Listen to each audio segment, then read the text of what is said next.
तो हमने इससे पहले वाले जो वीडियोस थे तो उसमें मैंने क्या आपको बताया था कि डिस्टेंस रिले क्या होता है, राइट। और उसके डिफरेंट पार्ट्स होते हैं कि हम डिस्टेंस रिले मतलब डिस्टेंस जो रिले होता है कैसे ऑपरेट करता है, कि पर्टिकुलर आपके रिले और फॉल्ट के बीच में वो क्या करता है, किसी कंपोनेंट को मेजर करता है जिसकी वैल्यू उन दोनों के बीच में जो डिस्टेंस है उसके क्या होता है, प्रोपोर्शनल होता है, राइट। ये मैंने आपको कल बताया था। तो उसके बाद हमने क्या पढ़ा था, इम्पिडेंस रिले पढ़ा था। इसमें क्या होता था कि वो क्या करता था, आपके रिले और फॉल्ट के बीच में जितना इम्पिडेंस होता था लाइन का उतना वो मेजर करता था, जो कि किसके प्रोपोर्शनल होता था, आपके जो रिले और फॉल्ट के बीच में जो डिस्टेंस है उसके प्रोपोर्शनल होता था, राइट। यहां तक हमने देख लिया था। आज हम क्या देखेंगे, आज हम देखेंगे रिएक्टेंस रिले। रिएक्टेंस रिले आपका क्या होता है, ठीक है। तो जैसे हम आपका उसमें इम्पिडेंस में क्या मेजर कर रहे थे, हम लाइन की इम्पिडेंस मेजर कर रहे थे। इम्पिडेंस उसमें क्या था, major it is a major quantity between the line between the relay and the fault where occur, right. ये क्या था, वो मेजर क्वांटिटी था आपके फॉल्ट और रिले के बीच में, ठीक है। और इसमें क्या होगा, रिएक्टेंस में क्या होगा, रिएक्टेंस में हम क्या मेजर करेंगे, हम रिएक्टेंस मेजर करेंगे उस लाइन का, ठीक है। तो क्या होता है कि रिएक्टेंस रिले होता है ना, reactance relay measure the reactance of line at the relay location, ठीक है। यहां तक समझ में आया। And it is not affected by variation in resistance. अगर लाइन मान लो कि ट्रांसमिशन लाइन है, अगर कुछ रेजिस्टेंस चेंज भी होता है तो उसका इस पे आपके रिएक्टेंस रिले पे कोई इफेक्ट नहीं पड़ता है, ठीक है। समझ में आया। तो क्या होता है कि इट्स परफॉर्मेंस रिमेन अनअफेक्टेड। मतलब जब आपका जो ना आर्क जो रेजिस्टेंस डेवलप होता है, जो आर्किंग होती है, कभी कभी मैं ये पढ़ाऊंगी आर्क वोल्टेज, आर्क रेजिस्टेंस क्या होता है। तो जो आर्क जो प्रोसेस और आर्क जो आपका जनरेट होता है तो उसमें क्या होता है कि आर्क का ना रेजिस्टेंस होता है, right. During the fault arc generate होता है तो उसका कुछ रेजिस्टेंस होता है, तो उससे इस पे कोई इफेक्ट नहीं डलता है आपके रिएक्टेंस रिले पे, ठीक है। समझ में आया, ठीक है। तो देखो ये क्या होता है कि अगर आपका कोई भी फॉल्ट आता है, जो प्रोटेक्टिव लाइन है, जो उस लाइन को प्रोटेक्ट कर रहे हो, उस पर अगर कोई फॉल्ट आता है तो क्या करता है रिएक्टेंस रिले, क्या करता है, measure the reactance of the line between the reactance relay measure the reactance of line at the relay location, right. And it is unaffected bye variation in resistance, ठीक है। ये क्या करता है आपके, it's measure the reactance of line between the relay location and the fault of point, ठीक है। ये क्या करता है, आपके रिएक्टेंस को मेजर करता है जहां पे फॉल्ट अकर हुआ है और लाइन, और जहां पे आपका रिले लोकेटेड है उसके बीच में। जैसे मैंने आपको कल बताया था, मान लो कि यहाँ पे हमने क्या लगाया, यहाँ पे हमने आपका रिएक्टेंस रिले लगाया, ठीक है। यहाँ पे रिएक्टेंस रिले लगाया और इस यहां से मान लो कि 100 मीटर का हमारा ये ट्रांसमिशन लाइन है, इसका ये प्रोटेक्टिव जोन है कि 100 किलोमीटर तक ये क्या करेगा, इस लाइन को प्रोटेक्ट करेगा, ठीक है। समझ में आया। तो ये क्या करता है कि मान लो कि फॉल्ट आपका यहाँ पे अकर हुआ है, ठीक है। तो ये क्या करेगा कि यहां से लेके रिले लोकेशन से लेके इस फॉल्ट तक के रिएक्टेंस को ये क्या करेगा, मेजर करेगा, ठीक है। जो कि किसके प्रोपोर्शनल होगा, इन दोनों के बीच में जो डिस्टेंस होगा उसके प्रोपोर्शनल होता है, राइट। तो इसमें क्या करता है, ये रिएक्टेंस मेजर करता है और it is unaffected bye variation in resistance, ठीक है। वही मैंने लिखा है, it's performance remain unaffected bye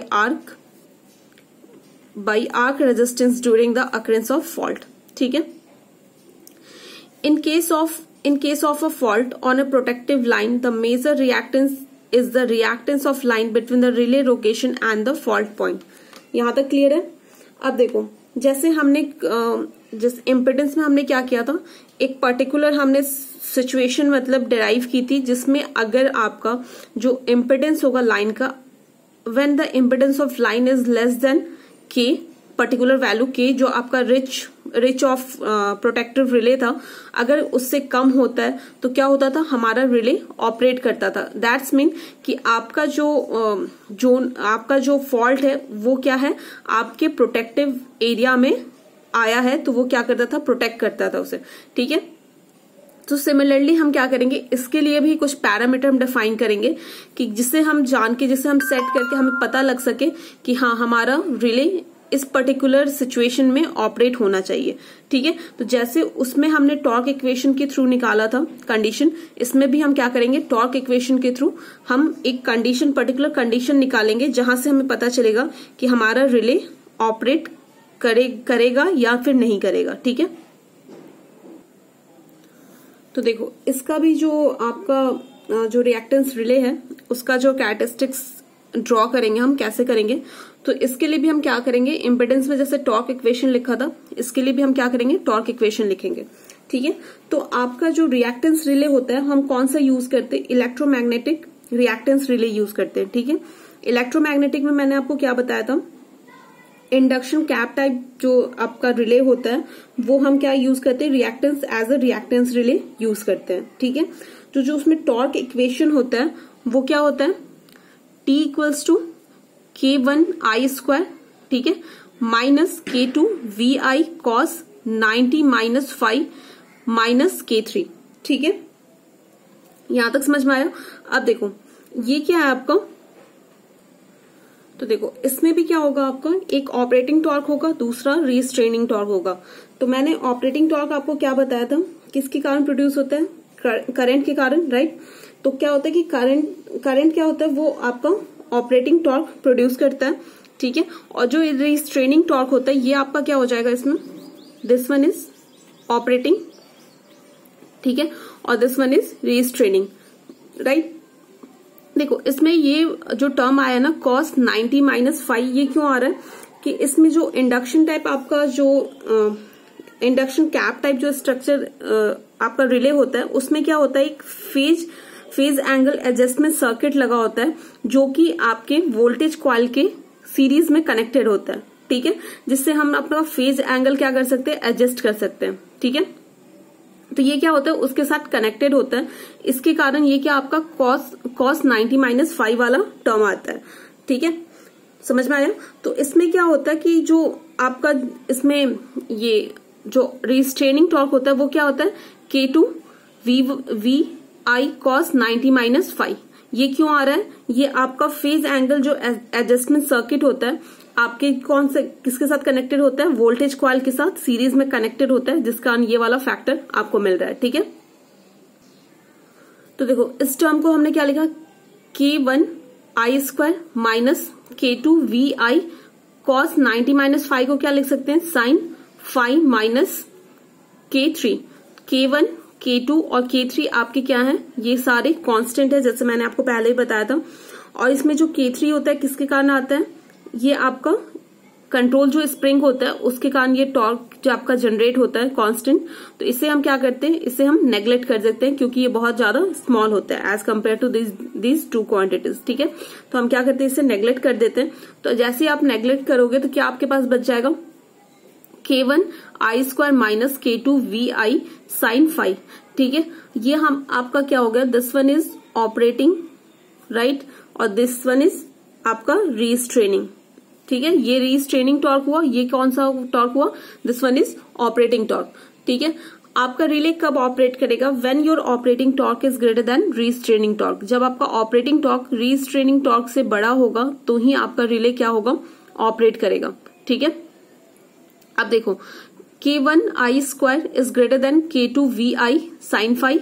ठीक है, तो हम क्या करेंगे, अब देखो ये एक I से I कैंसिल हो जाए, मतलब कहाँ गया यार, ये I से I कैंसिल हो जाएगा।